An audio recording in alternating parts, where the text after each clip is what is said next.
Good evening, everyone, and welcome to another edition of Netters Network. I almost said Retro Cinema. Which stream is this, right? Yeah, Thursday Things. It's been a week. Those of you who have listened to Troy's channel, or Troy's stream last Friday, and then Deleted Scenes on Tuesday, you know that I've been taking this very intense class for my company this week. Today was the last day. It's finally done, but I think my brain scrambled. So You still have an exam, don't you? I have a month to take it.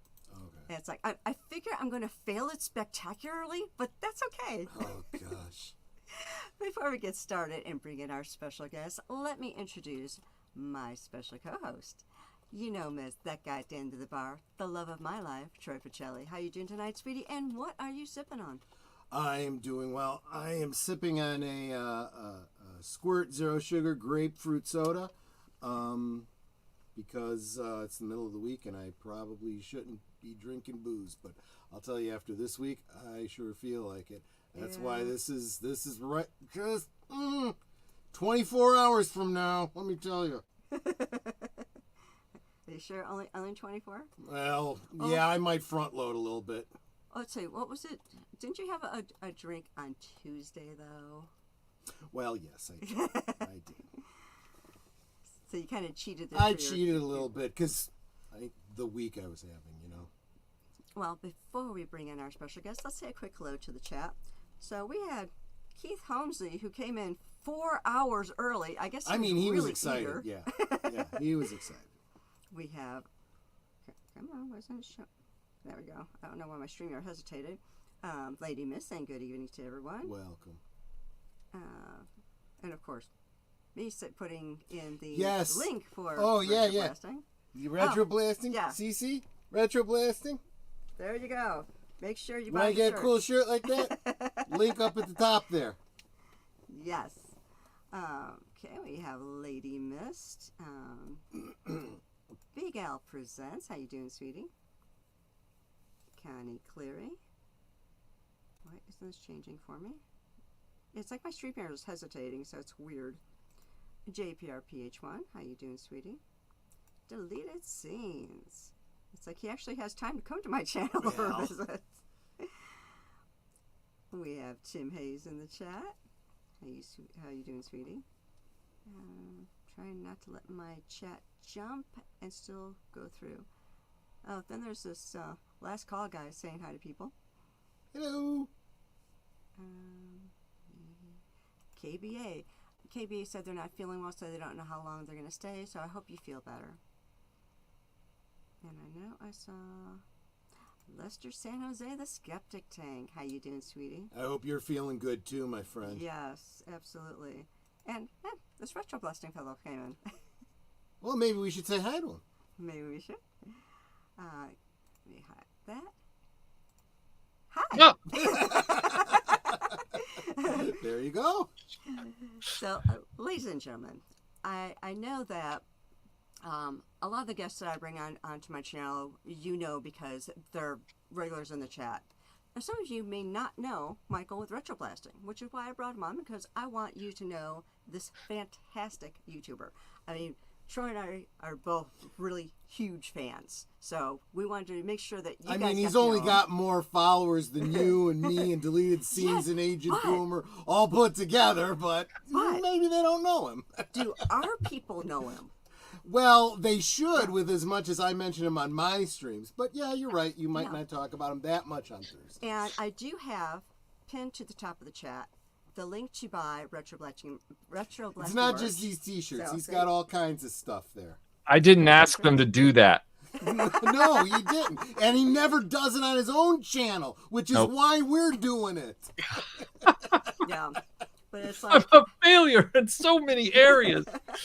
No, you inspire other people to support you. See, exactly. That's how it works. So it's like viral marketing.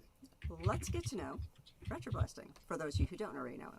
So, Michael, you don't mind if I call you Michael, do you? Not at all. Okay. I'm stealing this line from Troy. 40,000 foot overview. Tell us about Retroblasting. It is a pop culture YouTube channel that's based largely around the Gen X experience. Not strictly, but our catchphrase internally used to be everything from Jaws to Jurassic Park. So it was this kind of 75 to 93 was our focus, area, but we go in, outside that in both directions. And our philosophy has always been I'm naturally somebody that deeply loves pop culture, but I've never been one that retreats into it for comfort. I've always been one that turns and faces it.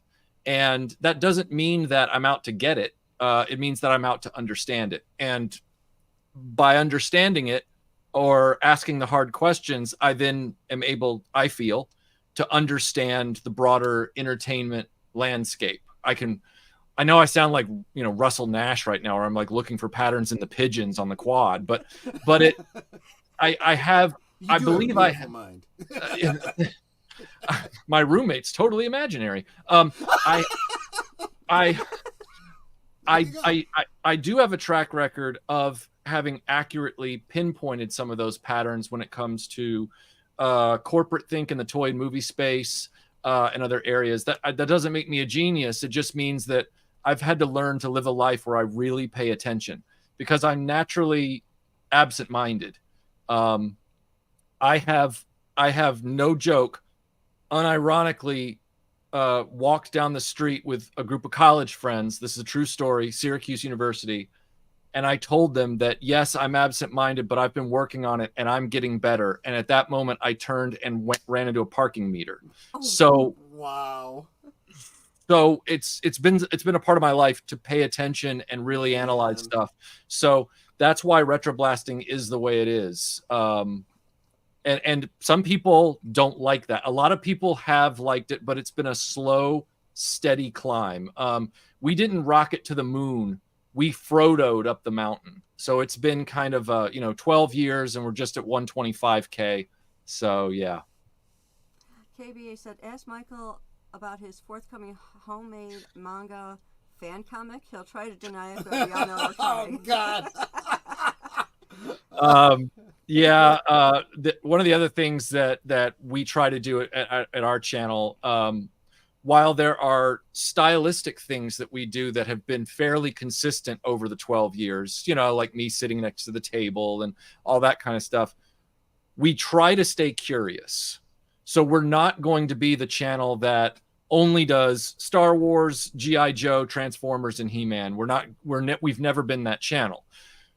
So sometimes longtime subscribers of the channel who have hung with us even as we Frodo'd our way up the mountain by inches, and God bless them all.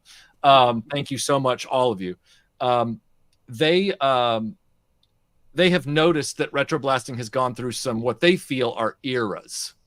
I don't know if I totally subscribe to that idea, but the joke right now is that somebody on Twitter said, I see retroblasting is starting to go through its weeb phase for anime, and they're like, and I'm here for I it. see what they're saying. Okay, Yeah. I see where they're coming from. But it's all curiosity. It's all, Yeah. it's all, I right around the time I'm doing this, I'm also finding my own personal renaissance with a great love that goes way back, which is Hong Kong martial arts cinema. Mm-hmm. I'm watching a lot of that right now again, which I haven't really watched intensely since college and right after college. So,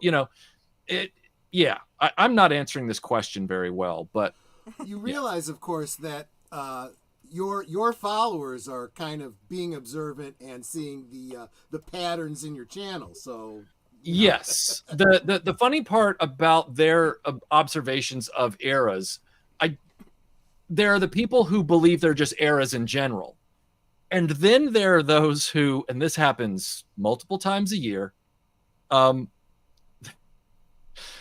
since the very beginning, they pop up and they say, I really miss the days when retroblasting, was good. And I'm like, it's funny because I don't know what you think that era was, but when you thought it was good, I guarantee you there were 10 people just like you saying the exact same thing to me. So I don't know what that halcyon day is. I have no idea. And that's the weird part about being on YouTube for a long time and having audiences perceive different chapters of your existence that you don't perceive. Yes, I can say that maybe there was a time where, I don't know, there was a lot going on where I talked more about behind the scenes machinations of movie franchises, and then I felt like I had said what I needed to say, and I got back into the toy thing. And maybe there was a time where I talked about fan made toys a little more than I do now, and maybe there was, you know, I don't know. But all I do know is this: the YouTube comment section is 95% wonderful and 5% somebody's complaining all the time. So my first video was me saying I hated the Thundercats. That set me up for those kind of comments for the rest of my YouTube career. If I had just said Thundercats is awesome, we wouldn't be having this conversation. You know, so it's do you pander for the clicks, and do you pander for every subscriber, or do you try and have something unique to say, a point of view that matters? I'm a strong believer that you know, you just be honest, and then when you do get the negative stuff, well, technically those are clicks too, and you just keep poking him. Keep poking them. Respond to them in the comments, and just make sure they keep coming back, because that's engagement. Did you get this this comment from Drew G? Hold on, let me scroll up. Yeah, scroll up a little bit. Hi, Drew, by the way. That one? Yep. Oh, that's so when nice. Your friend is on a stream and you are available, you come show support. So here I am. There you go. See? And Drew has the most laid back toy related live stream. He just chills out with his friends, and I've been invited on that show more than once, and it's a good time. So thanks, Drew, for being here. It's nice of you. You know, I got to tease Keith a little bit. First he was 4 hours early, and then he came a little late. Yeah, exactly. But that's, you know what you just said, that is so true about about your community, which I appreciate kind of squeezing into, because just some really wonderful people. I love the way everyone supports each other. Hashtag justice for laser pants, for crying out loud. Right, right. You know, I just, I don't know. I see that, and I'm just like, these Tony guys and really I do have everybody's back.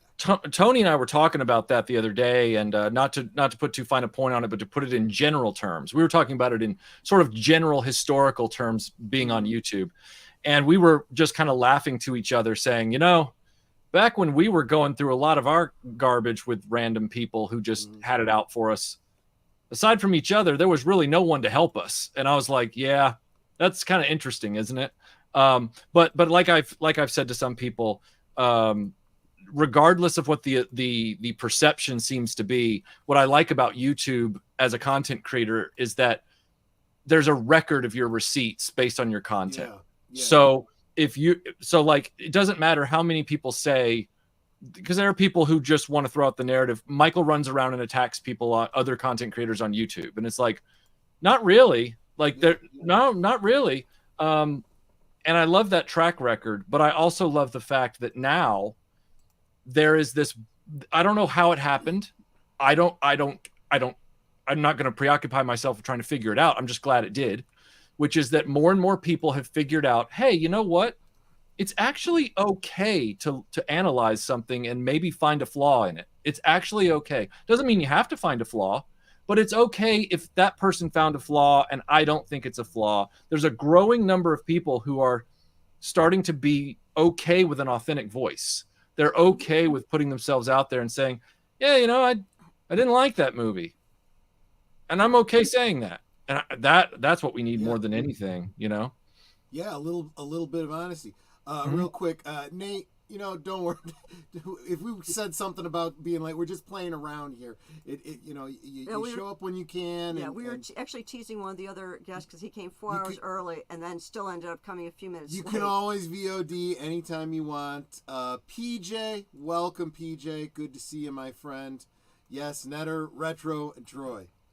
Retroblasting. Where's the name come from? Oh, I know there's a story. Oh, there's a story, but it's going to be, you might find it funny.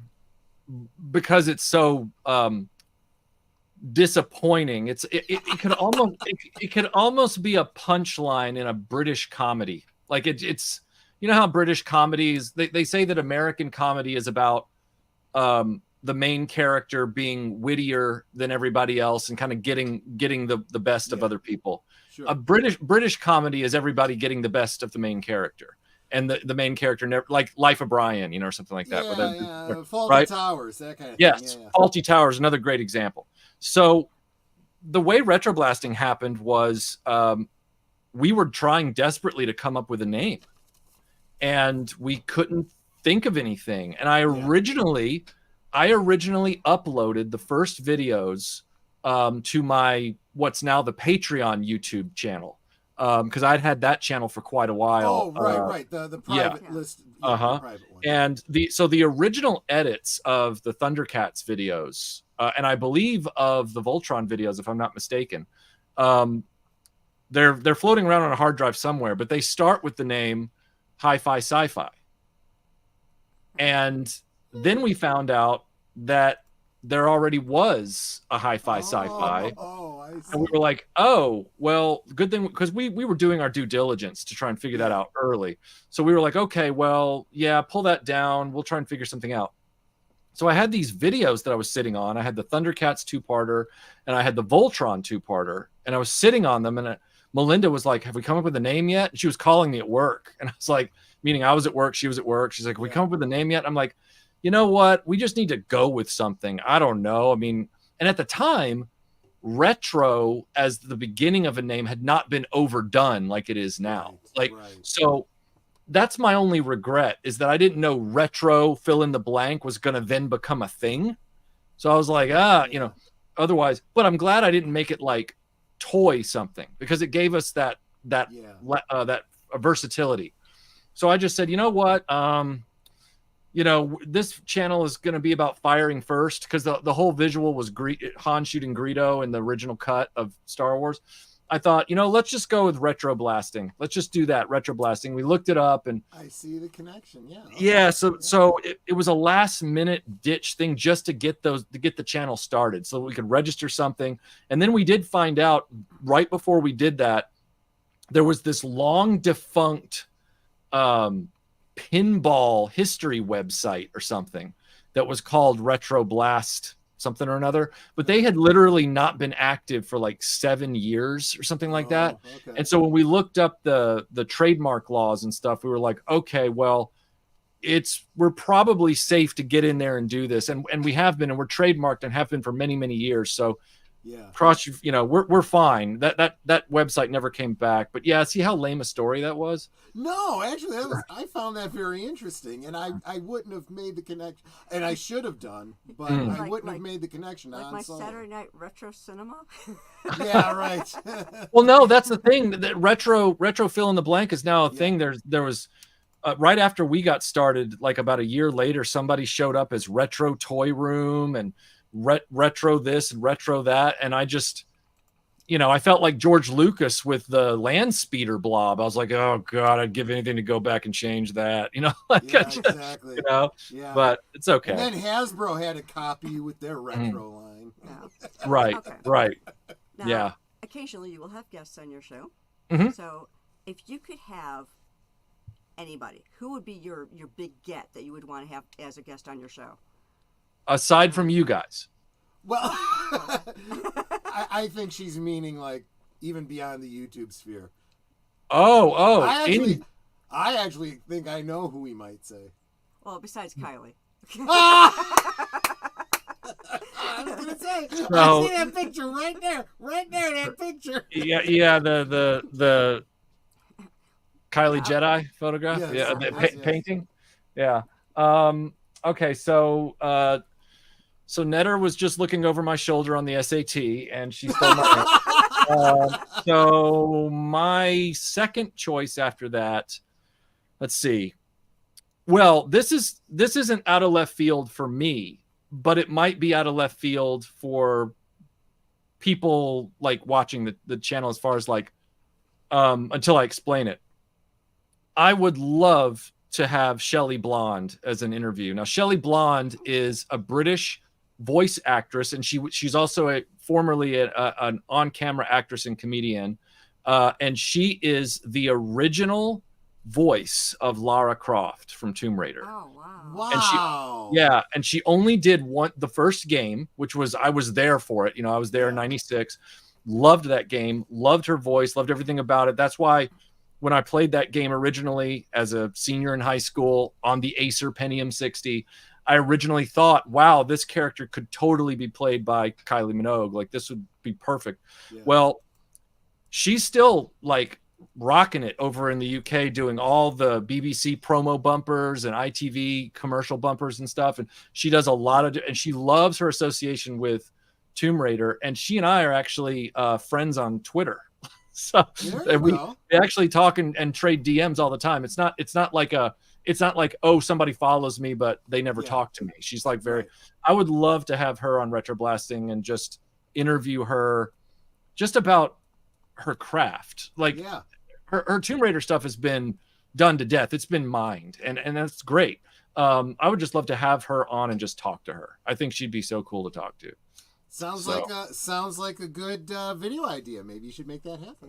I'm always nervous though. I know she's done interviews with people. She seems very down to earth. But like I said before, I walk into a room and I feel like I'm the stupidest person there. And I'm not a salesman. I couldn't sell you something I know you wanted.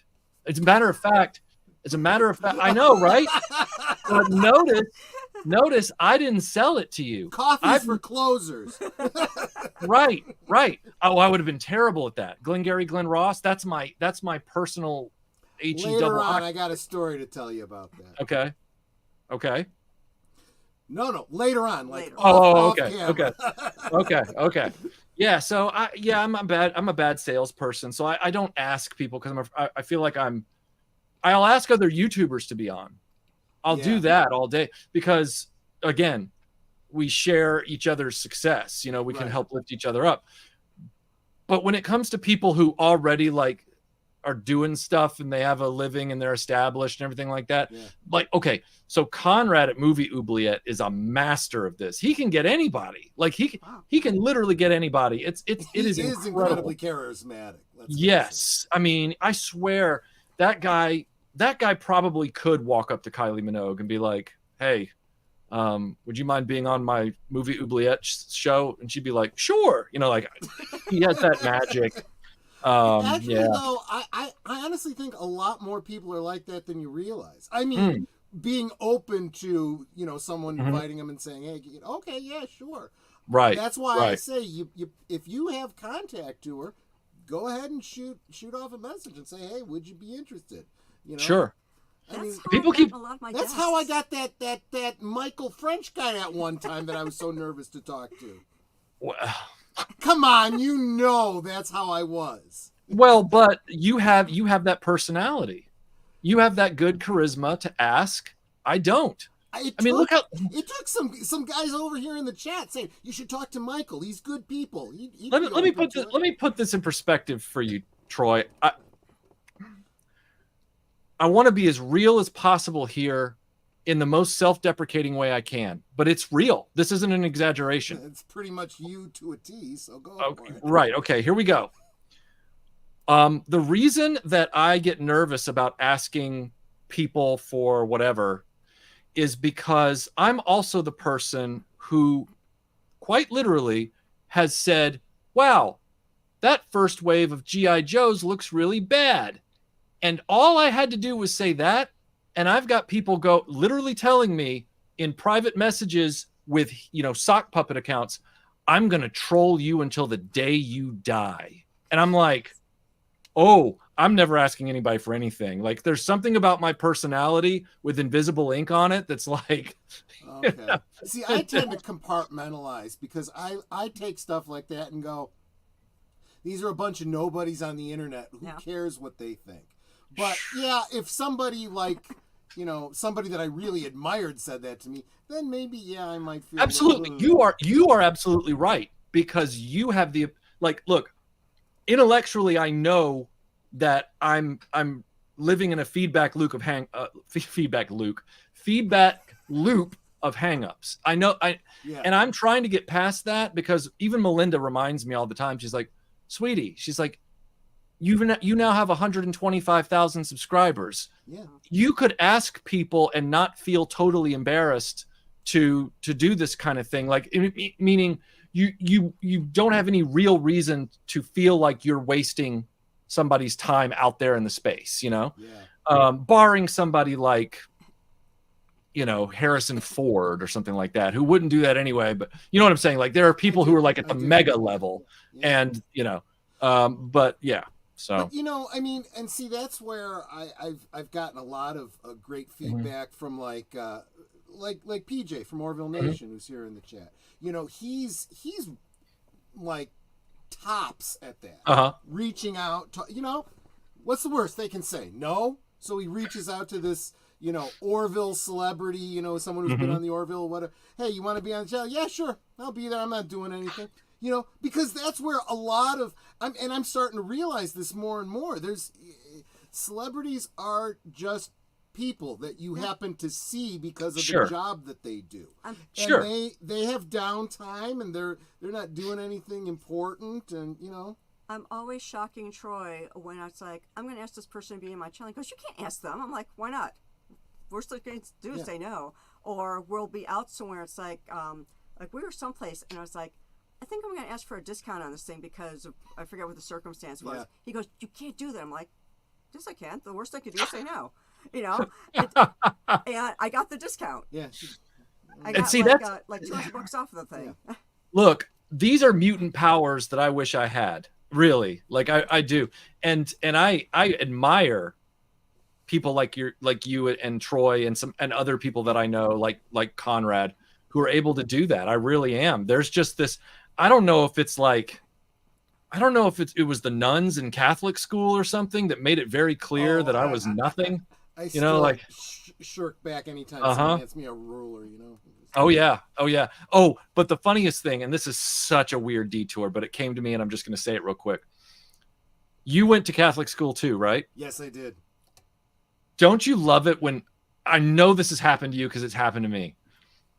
Guys in life, after we got out of school, they'll hear that and they'll come up to you and they'll just kind of lean in during a social event and they'll go, so, was it hard to concentrate with all those schoolgirl uniforms around you?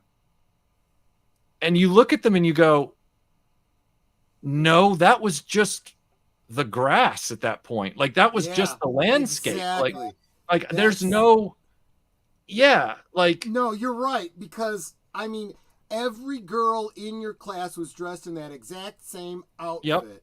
And so it was just all gray. Yeah. You know? I don't mean that literally. I mean that. You're right. Right. Because, exactly. And it's so funny to me because it's like, look, dude, I get it.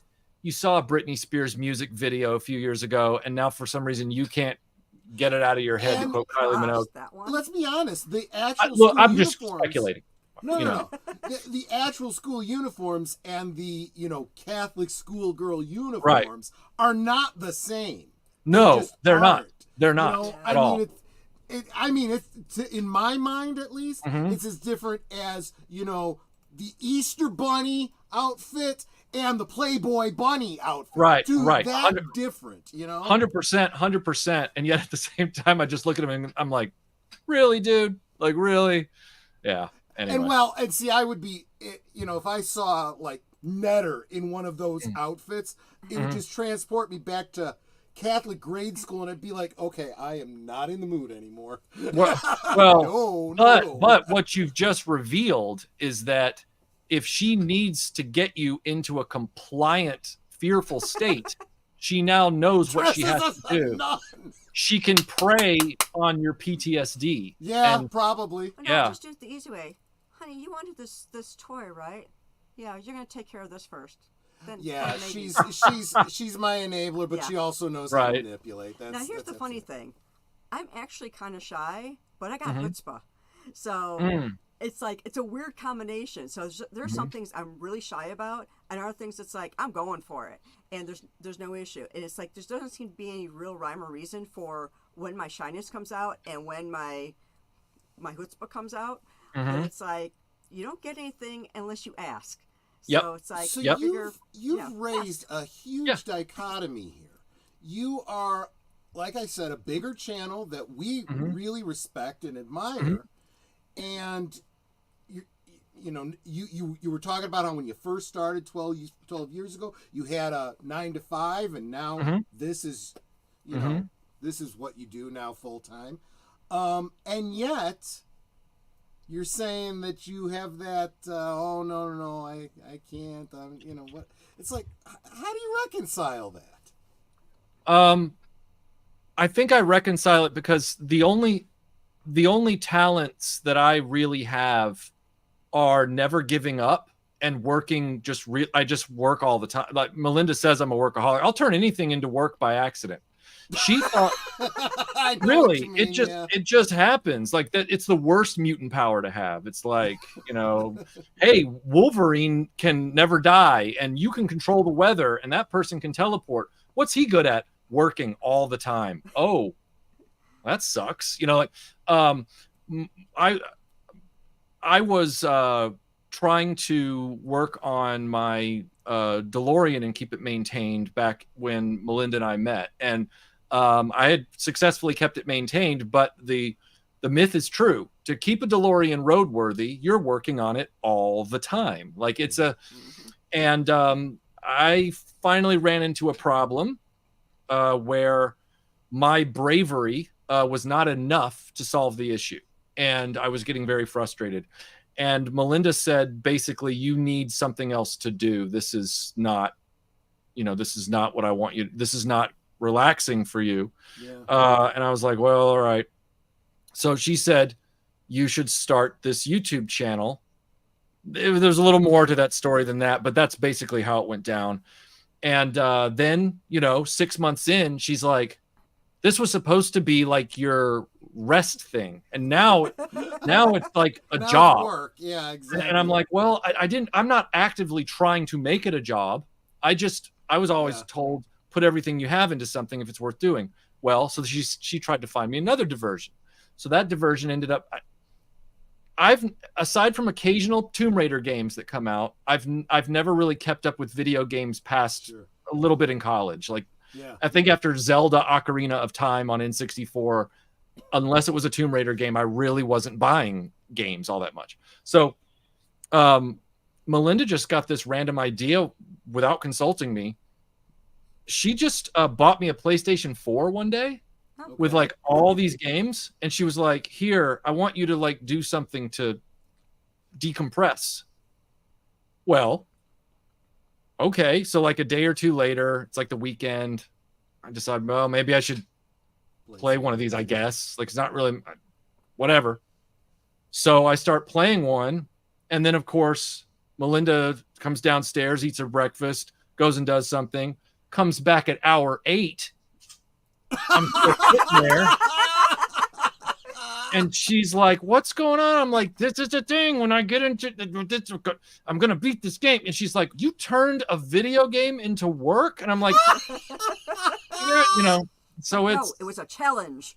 yeah. You get pulled in and, so it's, yeah. Oh gosh, no, I get it. I absolutely get it. It's the opposite of what is that, ADD? Where you start, because I got like 25 projects around me. I haven't finished a single damn one of them. Right. know? I've got a bunch of those that people have tried to say to me, you must be ADHD like me. And I'm like, well, I don't know if that's the case, or because I get stuff done, but some things people just want me to get done with, and I'm not yet because of other hurdles. Right, So like, right, for example, like that freeze chamber. Right. I've done the filling and the sanding. I haven't done the spray work on it. Why? Because I'd have to sand all the surfaces and do that. And I am not, I can concentrate and do something right, even when I don't have the daily experience with it, but it takes more concentration and time. I am not a Bob Vila type of person. So when it comes to those kind of handcrafty things that I have to do, I can do them right, but it takes a huge time commitment. So I'll like run it up to a certain point and then I'll drop it for 6 months while I work on keeping my channel afloat. And I know that's frustrating, but you know, that's the way it goes. So no, I absolutely get it. And I do want to clarify, I was joking. I don't literally have ADHD, never been, you know, what do they call it, the diagnosed or anything diagnosed. like that. I think a lot of people use that and they say, you know, I got this, and they haven't been, and I'm not. I know that I'm just undisciplined and scatterbrained. That's not necessarily ADHD, you know. So Right. You do have a recurring character, I guess, that shows up on your channel quite often. Broken Vader. Can you tell us what that came about? Oh yeah, I guess I never thought to ask that myself. Yeah. That happened by accident. So sorry, I just had to put myself on theme with both of you. So I can you hear my spurs? Yeah. Broken Vader was a total accident. Back in the summer of 91 or 92, we were living in the UK, but in the summer we would take about 3 weeks and come back to the US every summer just to visit relatives, do that kind of thing. And there was a shop in Nashville, Tennessee called Collector's World. And my parents did the Gen X kids thing where they dropped us off there for a few hours while they went and did other stuff, and they knew that we wouldn't cause trouble. So we were in there, and they had a nice selection of, you know, comic books and posters and collectibles, and they had vintage Star Wars toys for sale. And they had this Darth Vader Kenner doll that had, you know, arms, cape, everything, just no saber, right? Well, I had only seen those dolls in little Kenner brochures that came packed with collector's edition re-releases. I love those things, yeah. Well, I was too young. I was born in 78, so I was basically coming up through infancy when those dolls were actually being sold. So when I discovered that they had existed, I was fascinated by them. So when I saw that one, I thought, man, I've saved up a lot of allowance over the year for the trip back to the United States. You end up blowing a lot of that on Oreos because they don't sell them over in the UK, but whatever. So I had some money, and I was like, I'm going to buy that doll to have with my stuff, you know, when I go back to England. So he sat on in my displays for years. Then we moved back to Atlanta, and he was on display in my room that was Star Wars all the way around because I'd kept my toys and stuff. And then college happened, and I packed everything away, and I wrapped him in, you know, shipping paper and put him in the bottom of a bin. And so then those bins moved around with me for a while. And then I settled in Atlanta again after grad school. And one day, I think this was like, you know, it was definitely after I met Melinda because, we were doing the channel. I was rooting around and reorganizing bins, and Vader was in the bottom and wrapped in paper. And when I lifted him up, his arms didn't come with him. Oh. And I was like, oh, well, something dry rotted, you know. So I thought, well, I'll just figure that out later, you know, whatever. Just repack the bin. So we started doing those toy restorations and toy repair. Before Toy Polloi, everybody, just on record. And so he didn't exist then. So we were doing that. I was going to make a joke about how no one would ever copy a mascot like that. No, but there's also the whole thing of people think that he started the whole toy repair thing. I'm not even taking credit for that. There were probably other people doing toy repair tutorials, but we were the bigger toy dedicated channel that started making it. I have your videos on the snow speeder in my to watch later to reference again because I'm working on one myself. That's one of the 25 projects. It's in pieces right now. You'll be so satisfied when it's back together. One of the best things Kenner ever made was that snow speeder. Yep. And so we got to this point where we had done the snow speeder, we'd done the X-Wing, we'd done the Falcon, I did a Death Star, we did all this stuff. And I said, you know what? Maybe my next restoration needs to be this Darth Vader doll. But right now I'm working on this video about the last 17 Star Wars figures. Right. And I don't know what happened. I just thought I was always doing funny stuff in the videos, as you know, and I still do. Right. But I don't know why. I just thought, it'd be really funny if the video started with me setting up for the last 17 video, and I remember this video. he comes walking in with no arms, and he's just saying, "Hey, I don't want to point fingers, but I need to get fixed." And I'm like, "Yeah, I can see that." And then and that was just supposed to be like a joke. It was just supposed to be a one-off thing. And then the next video was going to be me fixing him up. Right. As a toy. Like literally just like, here's how you do the thing, and here's what I did, and blah, blah, blah. It was like... It took on a life of its own, didn't it? Yeah, it was like 24 hours into that video being out, and everybody was like, "Oh my God, he's got to be in every video." Yeah. And I'm going, well, I guess the skit was successful. Yes, it was. But now it's like, how do you then start incorporating that and keeping it fun? Unfortunately, I think it was too effective, because there are now two camps. There's the hashtag Fix Broken Vader. And then there's sending you arms, aren't they? Yes. Keith Holmesley sent me a pair of arms. And then there's the hashtag, never fix Broken Vader.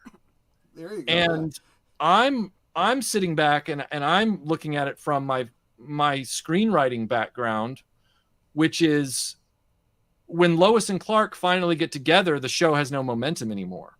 So how do you keep that going? And I mean, look, this is the first time I'm going to reveal this to anybody. I've never revealed this ever. So Netter asked about Broken Vader. It's something about Netter. I'm just going to reveal this. It's something about your face. I don't know. I'm just going to tell you. That was a compliment, by the way. It wasn't like it wasn't the Jack Burton thing where it's like, yeah, I know there's something wrong with your face.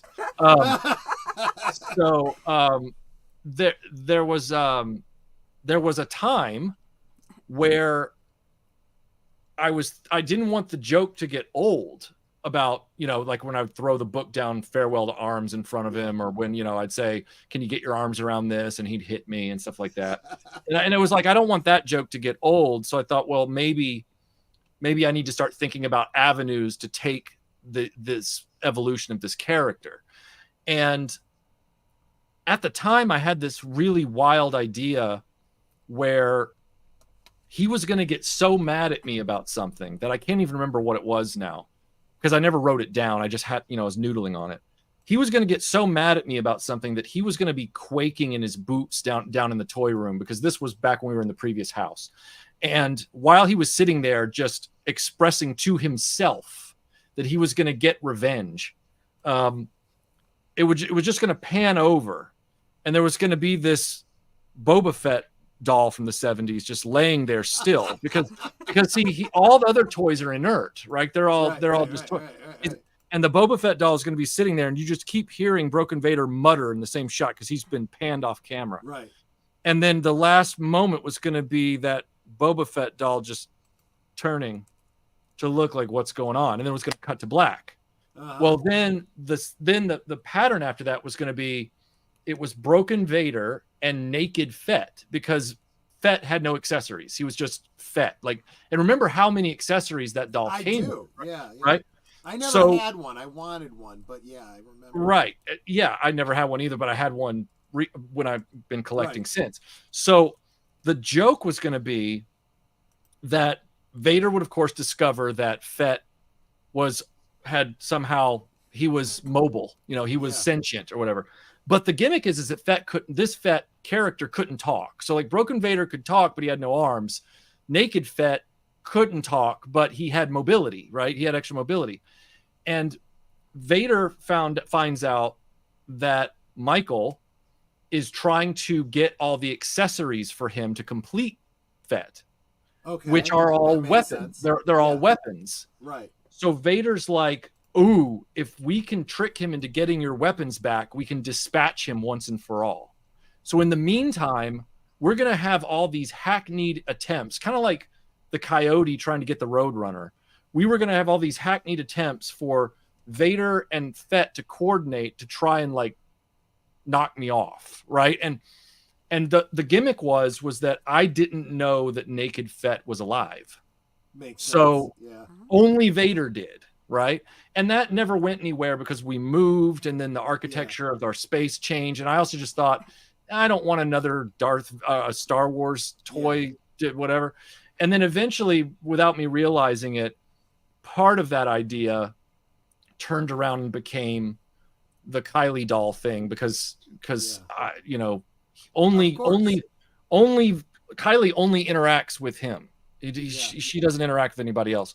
So it's, these things happen in the life of a channel where you have ideas and you think they're going to go somewhere. And then you find out that character takes on a life of his own. You've heard authors say there comes a point in stories where the characters just start talking for themselves and you're just writing down the words. Well, it's kind of true. The Broken Vader character, he went down his own natural pathway away from all the arms jokes and just became his own character, and I didn't have to worry about it at that point. So it's like most appearances, it's not even about his arms, but you did take it to a higher level when Tony absconded with the arms. Right. And Kronos, just to answer your question, there's no way to take that doll's armor off. He's not the Power of the Force 2 90s doll. He's the Kenner version. Yeah. So, but he was so loaded down with capes and jetpacks and blaster rifles and all kinds of stuff that he looks very incomplete when he doesn't have anything going on. Like, you know, one of the jokes real quick is that, not that I wrote, but a Kenner Star Wars collecting joke is that every collection has a naked Vader, which is the little Kenner figure with no lightsaber and no cape. So that's why I called him Naked Fett. That kind of makes sense. Yeah. We got a lot of people that have jumped in here wanting to say hi to, but specifically I want to say hi to Scuba Pete because he is going to be on Saturday. He's going to be on with Pops talking Star Wars vintage toys. So I wanted to make sure I dropped that so you guys can all make sure that that's 11 a.m. Central? 11, I believe that's 11 Central. Over on Pop's channel. Go ahead and hit that notification bell on that so that you can hang out with Scuba Pete and Pops. But yeah, everyone's kind of been filtering in. Hi, Sashi.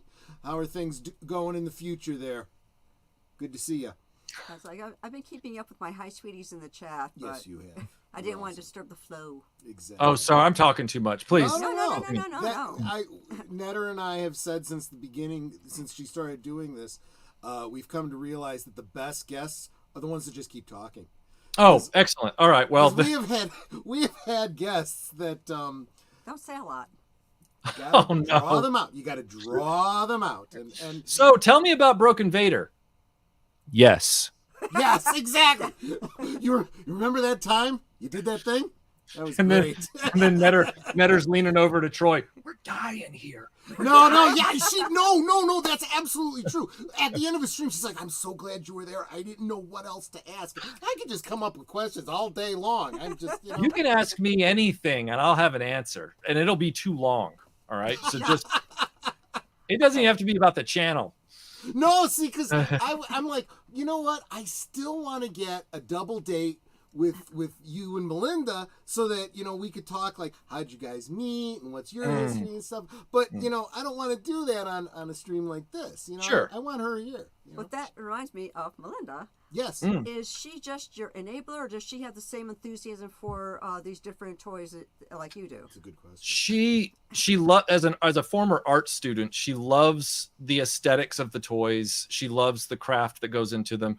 Her tastes are very specific. So, for example, she's never had a problem with me doing what I need to do. She's very supportive. And most of the toys that I've collected since the channel started, 75% of them are things that I wouldn't have collected except to make videos for, a lot of which I haven't gotten around to yet, but I wouldn't have bought them otherwise. When the channel, I don't ever want the channel to end, but there will come a day, whether through, you know, till death do us part or something when the channel ends, whenever that happens, 75% of these toys are going to go right back out into the market with no worries. It's going to be like, I'm glad I had them, kind of like Mr. Rogers' Neighborhood with the dioramas, and I'm happy to offload them. However, to answer your question about Melinda, she loves fantasy, and she loves My Little Pony. So vintage My Little Pony. So she has a extensive collection of vintage My Little Pony. Wow. She claims the Rambo Coleco collection that we have because she loves Rambo.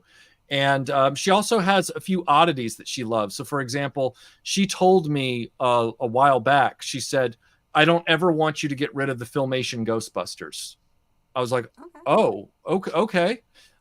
She really loves Black Star. She loves the Black Star Ice Castle. She loves all the characters from Black Star. I never would have guessed. Yeah. And the weird part is sometimes she loves a thing, but she could care less about the merchandise.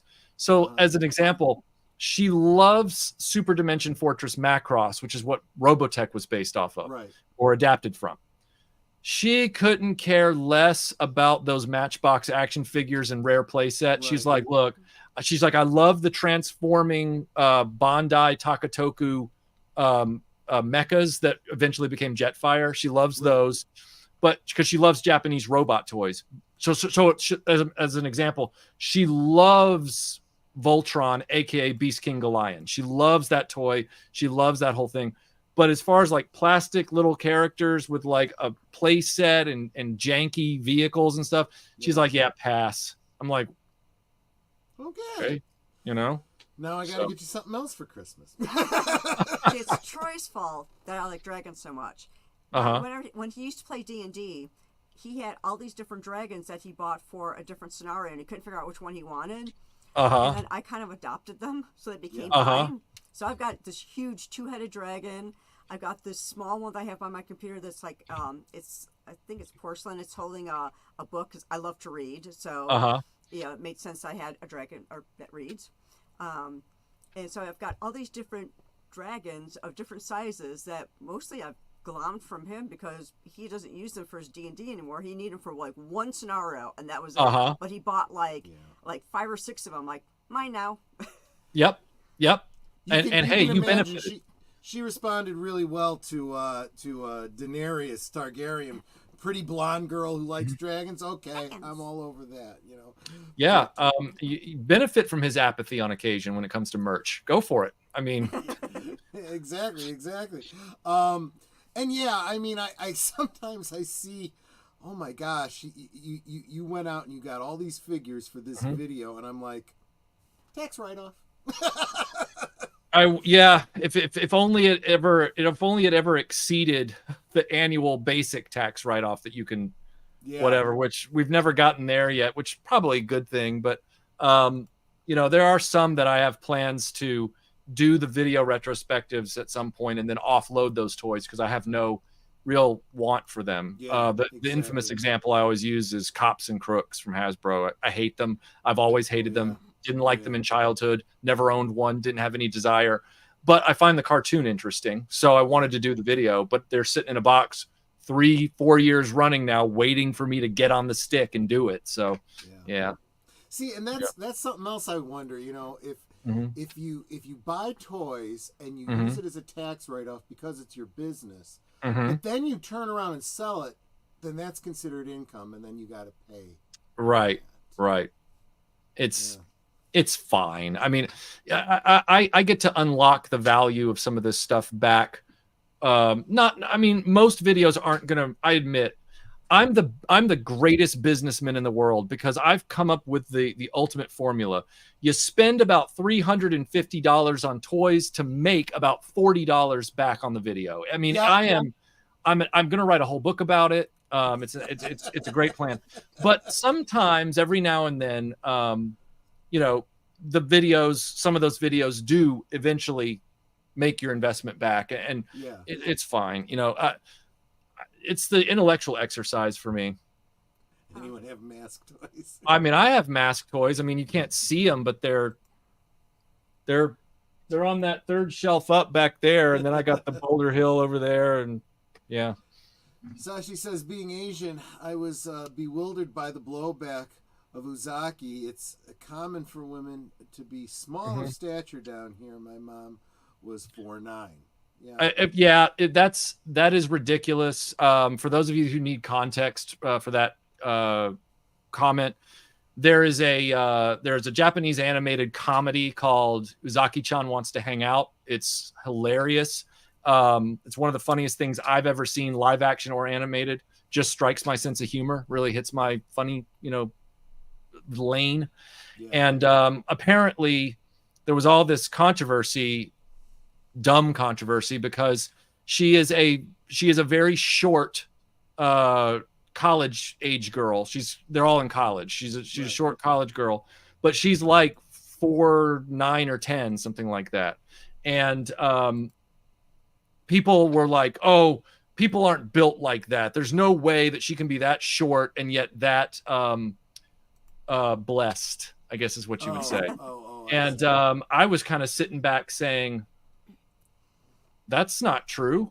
I mean, I'm sorry to tell you, but in my past, I've gone on dates with women that looked just like that. So like, so people get weird about stuff. They get weird. Yeah. My grandmother was tiny too. Her whole thing, she used to say, "Wonderful things come in small packages." To which my grandfather would always say, "Yeah, so does poison." Yeah, my grandfather used to say, "Marriage is a wonderful institution."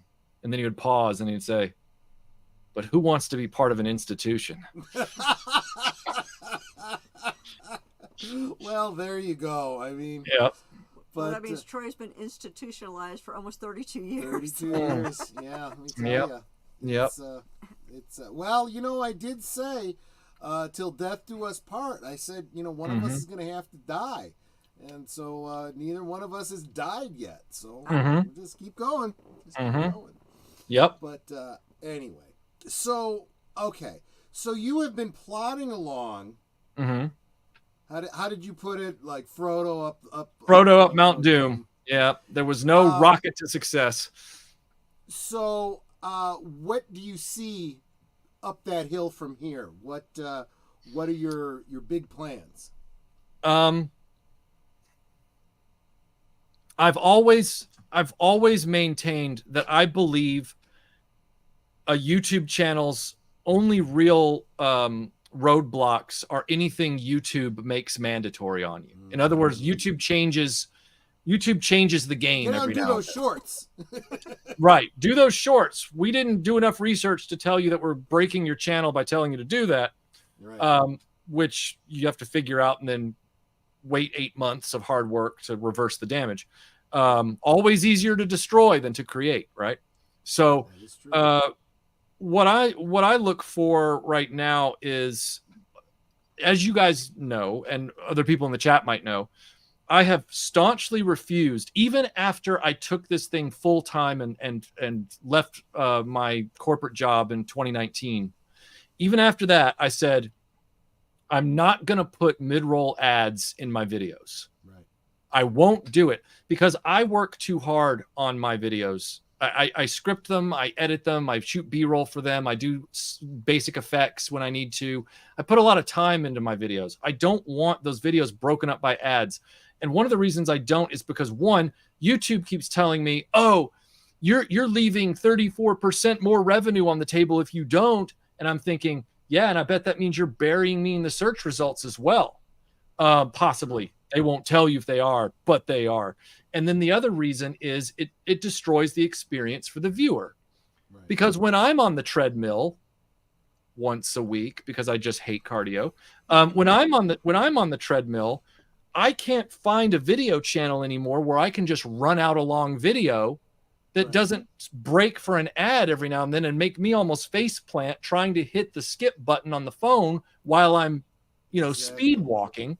So it's very frustrating, and I don't like that. It's not a mandate yet, but it's a heavily suggested thing, right? So the reason I don't believe in things like that is not just because it breaks up my efforts and my work. because I'm trying to create an experience with each video. Right. It's also because I think it starts to boil down to a form of nickel and diming the audience. Even though the ads don't cost you anything to endure, they affect your look. There are some channels that I've really liked. I love their content, but I can't stand all the ads in the middle of a 15-minute video. I can't stand it getting broken up every 4 minutes. That's insane. So I've held off, and I'm crossing my fingers that YouTube never makes that mandatory, because the moment that happens, I don't know, it'll be really frustrating, and I don't know what I'll be able to do. But also, I believe it's nickel and diming the audience in a way, because the channels that do it, and there are many of them now, they do the mid-roll ads multiple times. They make sure their video is right over 10 minutes so that they can get the multiple ads. And then what they also do is they have a paid promotion and a sponsorship deal that also delays the video. Hey, before we get started talking about Defenders of the Earth, let me tell you about this great new VPN shield thing. Yeah, exactly. And it's like, really? Again, I ain't no salesman, so I can't do. But here's my thing. Based on just the slow crawl up the mountain, I don't make a lot of money. I took a huge pay cut to do this full time, and I'm trying to ramp it up, I've ramped it up. I've ramped it up pretty well over the last 5 years, but it's nowhere near where my corporate paycheck was. I won't lie. So what I've seen, though, is the potential. What is the potential of a video channel that doesn't do paid promotions and sponsorships and does the one ad break in the front before the video begins?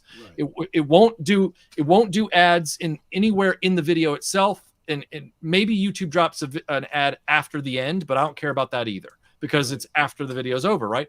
What is the take-home potential of that at my level right now? It's tough, but it's enough money where I go, some of these channels, they're just trying to grab everything they can grab.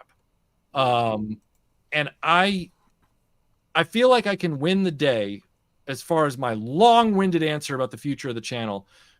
I feel like I feel like I can win the day on that for myself. If I can get my channel to a level that's comparable to some of those mid successful channels. I'm not looking for 1 million subs, but if I can get it to 250,000, something like that, then I know that I can deliver the optimal viewing experience for the subscriber without annoying them by all that crap, and still live on that. I know that's possible. Well, until YouTube decides, hey, guess what? Ad rates are now 2 cents instead of $2. So enjoy poverty. I don't know. Anything can change, but I'm hoping that right now it's still doable. So no, I definitely hear you. I'll tell you, the short videos being broke up, like 15-minute videos being broken up by 5 minutes of commercials is ridiculous. But I do feel like, when we're doing live streams, an hour, 2 hours, 4 hours, right? There should be, you would think, okay, work with the streamer. At the half-hour mark, I'll block out the next 10 minutes. You put in some commercials. That gives me a chance to go pee and refill my glass and then come back anyway. And then we'll just keep going. Nothing's missed. But they don't have anything like that. They just go right over top of you. And it's like, are we going to work together or what? But then again, remember, right? We were talking before the stream. I'm getting there. I'm this close. But even when I get that minimum what do you call it? Monetization. I still don't think I get ad dollars. I don't think that's until you have the 4,000. And it's like, so literally every video I've ever done, every stream, all the work that I've done, I'm just running on a treadmill, not getting anywhere. But YouTube's making money on it. Yep. And I'm telling you, man, I know. Someone's going to come into the comments and say, well, it's in their terms of service and you agreed with it. I'm like, you know what? That's true. But you could say the same thing to the actors that go on strike and say, if you're going to profit from, streaming of my work, I deserve residuals on that. Yeah. Right. And I think someday there's going to have to be a class action suit that says, you know what? Yes, you are. You own the platform, and yes, you can write whatever terms of service you want. But by law, you have to provide, compensation to everyone who does work for you. Yes, and that's the thing. The terms of service when we started are not the same as the ones you have to re-agree to constantly. So what happens is you come in on an entry ramp onto the YouTube highway and you find those terms of service to be fairly agreeable. Yeah. Well, then you put so much work into your channel that even when the terms of service have become gross, you're like, well, I guess I am free to give all this up. Yeah. But I've worked so hard. So I'm just going to keep trying to survive within these parameters. And it's weird because 2023 was horrible from a content creator perspective. Yeah. But then 2024 from January to April was really decent. So I'm like, oh, okay. Could it be as simple as they changed that whole thing about the shorts? I'm wondering if they did. I'm wondering if they finally let up on that somewhere and just didn't say anything in the algorithm. But also it also could be because I was early enough because right around the time, I think January was when suddenly all these other videos started coming out from unrelated channels where they were talking about, get rid of the shorts, stop doing the shorts, put them on another channel. Well, we were ahead of the curve on that way back in July or August of last year when we said, we ain't doing this anymore, whatever it was. Yeah. And so maybe it took that long for the healing for our channel to happen, to flush the system, because we moved everything over. So yeah, no, that makes perfect sense. I agree. But no, yeah, and but see, and that's why, and we've talked about this. This is why I'm simulcasting to Netter doesn't have her own StreamYard account, but I simulcast to Well, I have Rumble. StreamYard. I just don't have the StreamYard Plus or whatever it is. Right. We're working on it. Yeah. But backing up to Rumble, simulcasting to Rumble, simulcasting to X, and it's not a joke. This is real. If I go into Rumble right now, and I haven't been backing up to Rumble from the beginning of my YouTube channel. Right. I've only recently started it, about 6 months ago. I've actually made almost $20 over there. Now, that doesn't sound like a lot for all the work that I've done, all the videos that I've got up there, but I've got 55 followers there. I've got over 1,000 here. Right. But 55 followers over there. And he's actually made money on Rumble where he hasn't made anything on YouTube. Yeah, and I've made zip on YouTube. Right. And so I shared on Twitter, I was forwarding a little advert that Rumble had done. It was the meme of the distracted boyfriend. Right. Looking away from YouTube, looking at Rumble. And I shared it, and I'm like, absolutely. I would appreciate anyone who follows me on YouTube, follow me on Rumble for exactly this reason.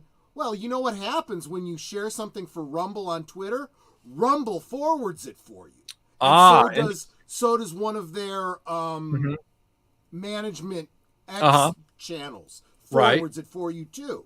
Nice. So I'm like, YouTube never did anything like that for me. Right. Know? Right. And so I said, guys, you never know. If something happens to my YouTube channel, I'll be over on Rumble. And, somebody was like, well, what would ever happen to your channel? These other big channels have never had any problems. I'm like, and then Scuba Pete.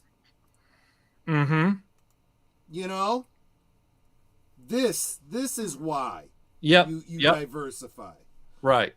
Hashtag justice for Scuba Pete. Was it Scuba Pete or was it 3POA? Oh, I'm sorry, 3POA. I'm sorry. I was like, what happened to Scuba? I'm sorry. I'm helping. I was sharing the link for Scuba Pete, and I said the wrong one. Absolutely. I'm so glad nothing. Justice for him too. Make sure you check out the stream on Saturday. But no, I meant Laser Pants. Also, click the like button on this one. Oh yeah, that would be nice too. Netter would like to, get a thumbs up over here too. And I know that like a week from now she's gonna check her view time, and this is gonna be like the highest spike in the year. That's like I'm sure I got 19 thumbs up right now, and I've got about 29, 30 watching. So yeah, a few of you missed the thumbs. Well, I think some people will come and catch. There's a disparity there every time. It's I was wrong, Tim. It wasn't Scuba Pete. But you know what? Make sure you check out Pops' channel and see what Scuba Pete has to say 22. On Saturday. No, I meant Laser Pants. Gosh. Got so much in my head. I can't keep track. Yeah, there have been a couple of YouTubers that we know that their streams were taken down, and one of them disappeared so completely. We're like, where did does anyone know what happened to him? Is he okay? You know what? Because his Twitter went down. Disney Sheepherder. He had literally been on here, just like you are, talking about all the things he wanted to do with his channel, how excited he was. Literally within 24 hours, they yeeted his YouTube channel, and his ex got yeeted too, and Culture Casino. DM me. He's like, what happened to and I'm like, I don't know. I'm trying to find out. Come to find out that it took, everybody sharing it out on X and whatnot, tagging YouTube, and a mention from Doomcock.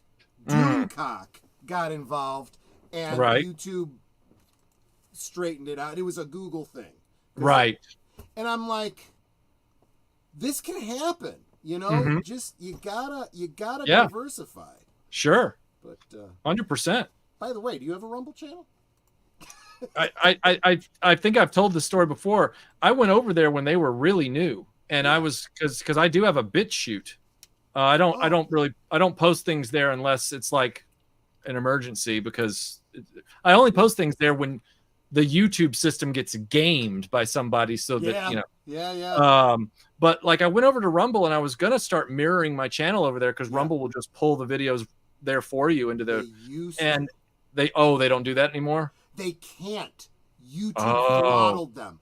I was for the longest time backing up, and it stopped. That's frustrating. I checked the community, and they said, we're sorry, we can't. And that's why I said, screw it. I'll start what do you call it? Simulcasting. Right. And I'm like, holy crap, now I'm suddenly making money.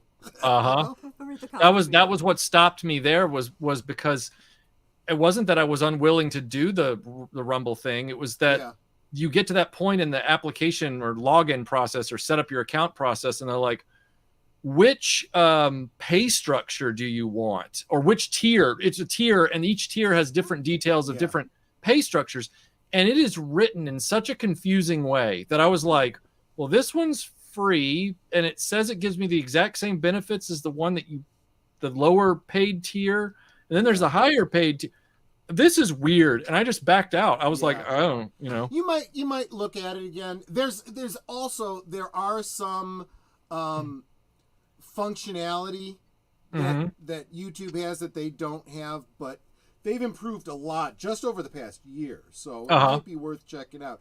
Okay, how am I going to read this? Enshittification. Enshittification is the term for it. A platform, YouTube, Amazon, etc., starts focusing on its end users and then switches to their suppliers, then finally just themselves. Okay. I actually like that word, enshittification. Whether that's a word or not, I like it. It's going to become part of my lexicon now. Drew wants to know how you simulcast. He says can't find a link to stream to Rumble. So I don't know if you use StreamYard, but in StreamYard, you can... Okay, so in StreamYard, you set up your stream in StreamYard, and you say, I want to put it on X, and I want to put it on YouTube, and you join your accounts to StreamYard. But you have to have a specific type of streamer. Like, I don't have that yet. It's like, isn't it a subscription I have or a something? subscription. That's it. So you have to have a subscription. But the difference with Rumble is, with Rumble, you join your Rumble account just like you do with your YouTube, but you have to set it up separately on Rumble. And then in StreamYard, you say, oh, and I want to put it on Rumble as well. And then it looks to Rumble for the stream you've already set up. It says, this one? Yeah, okay. And you can't set up too early in Rumble. Only holds it for 24 hours. I can set up a YouTube stream, a week in advance. I set mine up months in advance. Yeah, you have. But Rumble, you got to do 24 hours or it yeets it. See, that little things like that. It's like, I want to be able to have my thing set up well in advance so that people can just go, what do we got coming up in the next week on Last Call? Oh, okay. That's, so. Yeah. But 100%. Speaking of what's coming up in the next week, in the next month, what have you got coming up in the next week, in the next month or so? Okay. So, I've been doing a lot of work today on the big rundown, the post-mortem on the Hasbro Indiana Jones retro collection of figures. That is the precursor, the harbinger, the what do they call Silver Surfer was the Herald of Galactus. Yes. So this video is the herald to an Indiana Jones level Galactus video, which will be the Indiana Jones Adventure series, which will be like the final, thing about mass-produced Indiana Jones toys. But this is kind of like the prologue. And so I'm hoping to be done with that this weekend. I have some Star Wars fan toys that I need to talk about that I've already started working on that. I have a video about this series of Hong Kong action films from the 80s and early 90s called In the Line of Duty. And I wanted to talk about those because specifically from how they so successfully illustrated for me anyway, this is the way you survive a recasting. Like if you have to recast a part, this is the way you survive it. And it was so fascinating to me. I wanted to talk about that a little bit through the lens of those films. And then I've got a video that I want to do about the history of Lara Croft's pistols because they've changed a lot. Looking forward to that one. Yeah, of course, the franchise. And that has some special retroblasting extra in it as well. Like I try to put in a lot of my videos. Then in the middle of all that, I'm scripting Top Gun versus Iron Eagle, which is a big retrospective on those two franchises. I like that. Mm-hmm. I like that. Yeah, I remember feeling a bit of kinship parallel between those. Yeah. Mm-hmm. I really worked hard on the thumbnail a few years ago. I know a few years ago. I just haven't got around to it. But it's a perfect split screen between Maverick and Doug's helmets in the cockpit. Like they're both in the cockpit, but it's a split. So I'm working on that. I'm working on a big inaugural video in a sub-series called A Love-Hate Relationship. It's going to be Rogue One. So I'm going to be talking about Rogue One and its production foibles and what we might have seen versus what we got. The love-hate relationship videos are sort of a review, but they're more about what were the implications of the production and what things were pitfalls. And so I'm working on that because what I'm trying to do is I'm trying to slowly, and again, I don't want to make anybody panic. There will always be toy content on the channel. I don't want anyone to panic. But based on how well the Indiana Jones 5 video did and how much broader appeal it had, and the fact that I have a film background and the fact that, I went to film school and did all this stuff, I would be a fool to not, take those for a test drive and see if they could bring more engagement to my channel and more exposure, because there's more people watching movies than collecting toys. It's just the way it goes. Now, I'm not going to compromise and start reviewing films that come out. Like, you're not going to see me like chasing I'm going to be the first person to review Fall Guy. Like I'm not doing that. Like I don't care about that. it's more of like with the toys, is there an interesting story to tell that hasn't been told yet? Right. You know, somebody asked me a few years ago, I've actually had this asked a few times. Michael, I'd really love to hear your thoughts on the original Star Wars trilogy movies. And I said, I'm flattered that you would say that. What's left to say? How many thousands of people have either written articles or made YouTube videos about their love of those movies? All deserved, don't get me wrong, but what's left to say? Similarly, you know, after I did the Indy 5 review, people said, "Oh, Michael, can you eventually do that review of Raiders of the Lost Ark? You know, because you said at the beginning it deserves its own full review, but here's the quick version." I'm like, I could. What hasn't been said about that movie though? Yeah. You know, so I'm looking for films. I don't want to do everything kitsch or niche. Obviously, I could sit here and say more people watch movies than they do collect toys, and then I say, why is my experiment failing? And then Troy has to send me an email saying, well, Michael, you reviewed China O'Brien. I don't know if that was the best move. You know, and it's like, well, that's what I'm interested in. And then you're like, well, right, Michael, you're interested in that. But again, this was supposed to appeal to people. A lot of people don't know what China O'Brien is. Try again. You know, so it's gonna be a mix. It's gonna be like it'll be like a game of leapfrog where it'll be like all of the things I want to do, but like I love talking about the niche stuff. I love talking about that kind of stuff. So like, yeah, for every Rogue One, there might be you know, China O'Brien maybe, you know, but that's not really a love-hate relationship. That's not a good example. Okay, the second Tomb Raider movie with Angelina Jolie. That's one I want to do. So for every Rogue One, there'll be a Cradle of Life. For every Amazing Spider-Man 2, there will be a Haganah. You say Amazing Spider-Man 3. Oh no. But it's stuff like that. For every Age of Ultron, there will be, you know, something that I feel like is one that I really want to talk about just for me. For every Age of Ultron, there'll be a Sheena with Tanya Roberts. I don't know. Hey, I like that movie. There's no love-hate there. Hey, whoa. I own both Blu-ray editions of it, okay? So there you go. Wow. You know. There you go. And then Drew said yes, but I say what hasn't been said by you. Well, and see, that's just it. I mean, there is, I think, and maybe it's just because what I do with Last Call and especially the good old days with Aged Boomer on Sundays and whatnot, but sometimes it's just the old farts telling stories about when they were kids and their toys and my personal memories, and sometimes you link a song with it and whatnot, which is why you definitely got to make sure that you follow Pops and check out that stream on Saturday with Scuba Pete, where they will be doing exactly that, talking about vintage Star Wars toys. Yep. Wait, there's a question here from Michael. Okay. Did you ever go to the USS Lexington CV-16?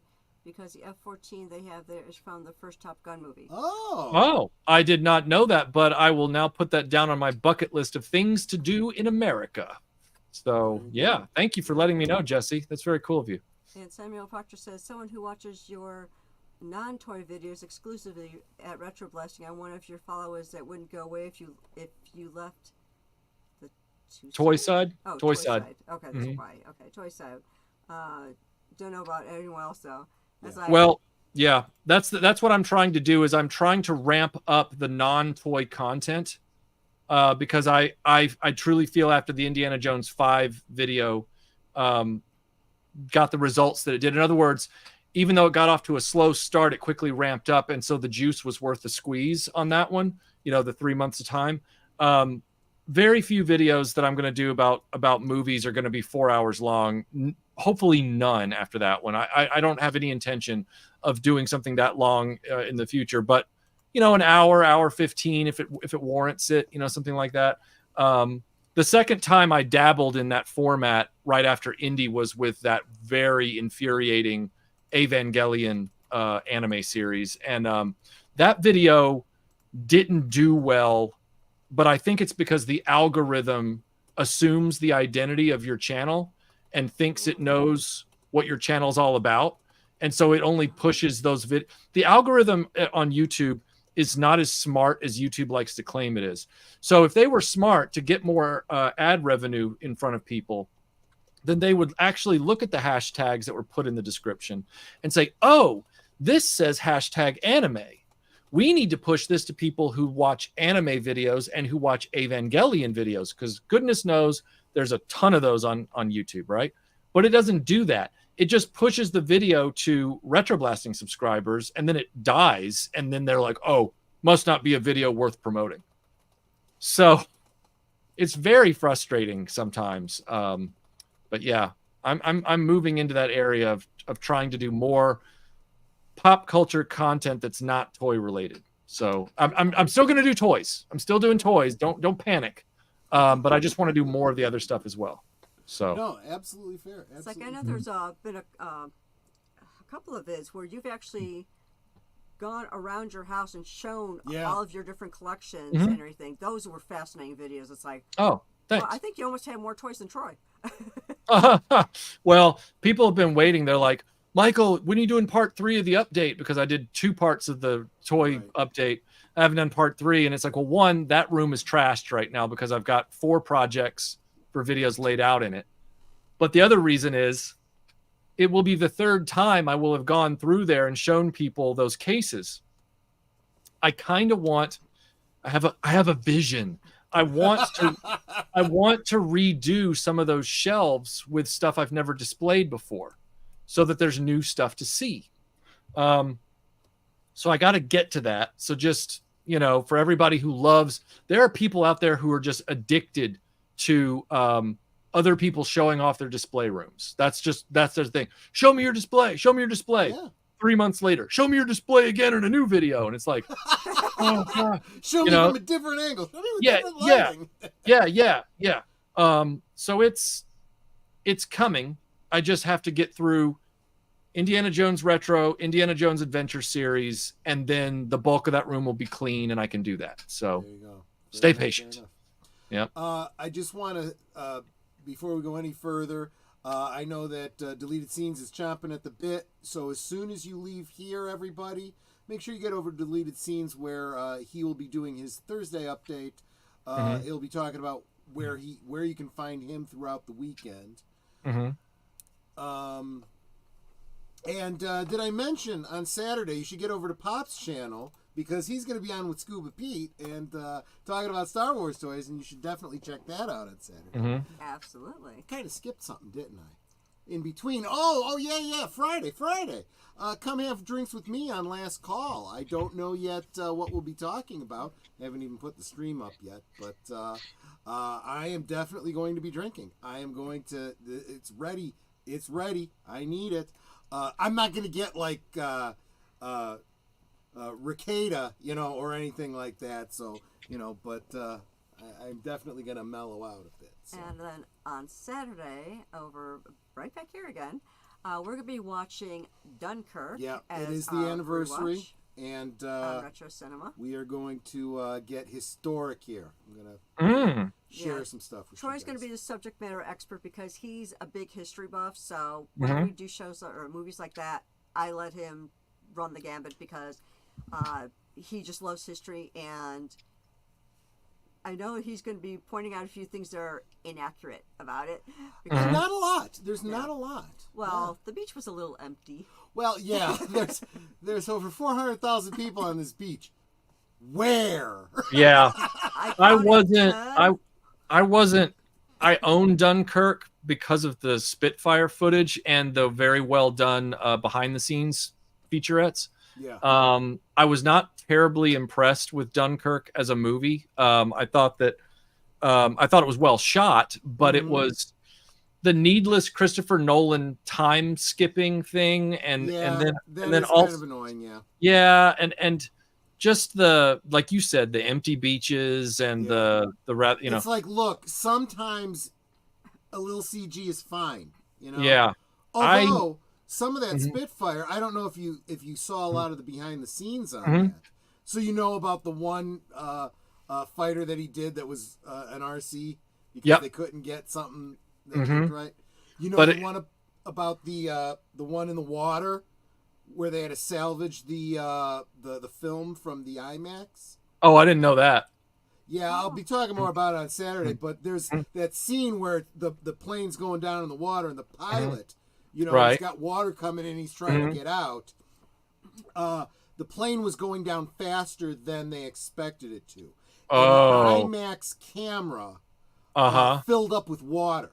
Right. They were able to get the shot, but they weren't sure they'd be able to salvage the film.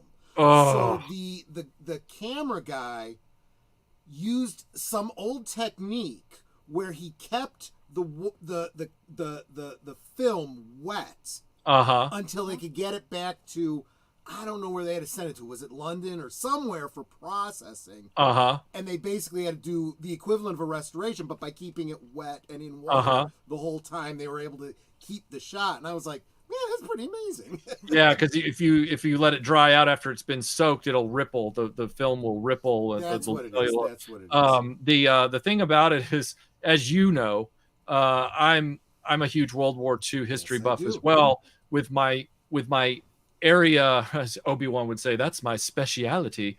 Yeah. Is RAF and British stuff. So I'm the crazy guy that went up for an hour in a Spitfire on Battle of Britain Day and flew over the White Cliffs of Dover and did all that Yes, you stuff. did. So and it was kismet because we got jumped by another Spitfire that day, which never happened to that pilot before. So anyway, point being is that I was very much looking forward to Dunkirk when it was being announced because I loved Darkest Hour. And I thought, this is perfect. These are coming out within like Yes. 5 months of one another. Yes. And then when I saw it, I was like, it was well shot. It was well intended. It just didn't resonate with me. There was something, it was missing something. And I don't know. You're Yeah. right. The non-linear storytelling, Mhm. I don't like it. I don't. Yeah. But because I love the actual history, the actual story of Dunkirk, and Mhm. knew it so well, it doesn't matter to me because I just know it, you know. And, Right. And that's fine. I'm glad you brought up Darkest Hour because, well, we actually did a watch party of that a couple weeks back. Yeah. But I was on Pops's channel about a year ago or so, and we Right. talked about both Dunkirk and Darkest Hour, and I pretty much dug into the history about it. I kind of tore up Darkest Hour a little bit more than Dunkirk. Sure. As far as accuracy on history and whatnot. Yeah, but I but tore up Dunkirk more about exactly the things you were saying. right. With Darkest Hour, for me, it's while there are some historical compression issues there where they're trying to Yeah. the overall dramatic beats and the way that I think the purpose of that movie was to give you the sense of the dire stakes. It was like absolutely. everything's on the line here. Yeah. And that was where I felt Dunkirk, which should have been that dialed up to 20. Yeah. I feel like, and I don't mean to do your show before you do your show. I'm just saying. You're saying actually that, like, saying a lot of stuff I'm probably going to be saying. Yeah. That's true. I'm just saying that, like, Darkest Hour was very, yes, it compressed things for historical time to get them in place. It created a few interpersonal dramatic dynamics that needed to be there to move the story along that may not have actually occurred like that. But its main purpose, I think it succeeded at very well, which was show people who aren't aware of this just what was on the line. And I think that it did that expertly. So yeah, Jesse, I'll be talking about that exactly on Saturday as well. Gary Ambrosia says you're not loud enough. Troy Yeah, I is know. not That's loud enough. Yeah, I actually wasn't supposed to be doing near as much talking as I have been because it's. have you ganked Netter's show from her? I absolutely did. He even took a couple of my questions I was going to ask you. Well. Yeah, all right. So Netter, here's what's going to happen. in the near future, whenever you want, since this is your channel, whatever questions you still have sitting there, we're going to do a do-over. And he is going to sit there with, you know, a lunch sack No, over his head. I'll have my icon up. I won't say nothing. Yeah, I can't mute him because we share a mic. Right. Scuba Pete, damn it, Troy. Yes, exactly. No, exactly right. You're exactly right. But yeah, no. See, if since you all are going to go check out Scuba Pete chatting with Pops on Saturday, as long as you're there, subscribe to Pops and then go check out. Like last year, I said, I did a stream with him. My problem with you're right. I have no problem with condensing history for a 2-hour movie. But if you're going to do that, don't give me the dates. Oh, yeah. If you're going to do that, I mean, that's the same problem I had with things like Mary Shelley's Frankenstein. If you're going to call it Mary Shelley's Frankenstein, you better be true to the book. Otherwise, it ain't Mary Shelley's Frankenstein. Bram Stoker's Dracula. I'm sorry. It's not Love Never Dies. It's Love Never Was. Right. So that was probably my biggest problem. The other problem was, as dramatically good as it was, that thing about him riding the underground and talking to the people, I'm like, didn't happen. It didn't happen that way, but he was known for being the prime minister of the common man. Like he did go around and talk to people after bombings and stuff like that, and I think they were just trying to take that. But see, that would have been so much better though. If sure. they had done an actual, and this is what I've always said about, and I say it every time they pull me in to do a historic movie. Real history is better than anything Hollywood comes up with ever. Sure. Just tell those stories. Right. You know? Which is why I find it so funny. This is going to be a video that's going to be in the series, which is Kingdom of Heaven, in my series of movies. Yeah. Because it's World War II for me and the Crusades. Those are the two things that I really study. Oh, and Robin Hood, but that's up in the air. Meaning if he was real or not. I'd like to think he was. Anyway, so there's the Crusades and then there's World War II. And for Kingdom of Heaven, the hilarious thing about that, to your point, Troy, about if you the history is more interesting than whatever Hollywood comes up with to fill the gaps. Yeah. All of the stuff in Kingdom of Heaven that you would swear is the made up stuff is the real stuff. I know. And all of the stuff that you would swear as a maybe uninformed viewer has to be the real parts is the made up parts. And they're the parts that are ridiculous and sucky.